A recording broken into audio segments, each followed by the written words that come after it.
On reste dans le Loir-et-Cher pour s'exercer à la langue de Shakespeare.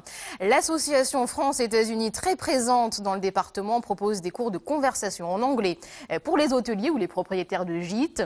Il s'agit de mieux connaître la langue, mais aussi la culture de la clientèle anglo-saxonne. Ce matin, à l'heure du breakfast, c'était travaux pratiques. Alain Georges Monet, Milior Mama. No, you serve the orange is gone for the coffee. You serve coffee and gone. Allez, go.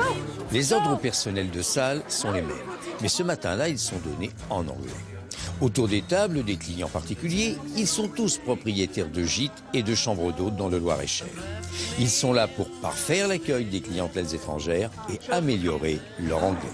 Nous recevons des Allemands, des Anglais, des Français aussi, et nous avons reçu un couple d'Indiens cet été. Ce sont des cours qui sont vraiment pointés vers ce dont on a besoin. Ce n'est pas des cours généraux comme on peut les avoir au lycée.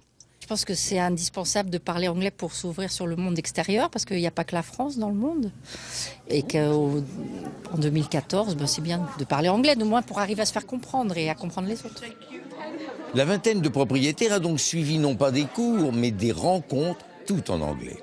Objectif, mieux parler la langue de Shakespeare, mais aussi mieux connaître la mentalité de leur clientèle. Par exemple, de quoi parle-t-on à un Américain devant un petit déjeuner à la française? Bon, éventuellement sur les brioches, leur expliquer si la viennoiserie est faite maison. Vous savez que les Américains et les étrangers sont très friands du homemade. Tout ce qui est fait maison a naturellement un autre goût.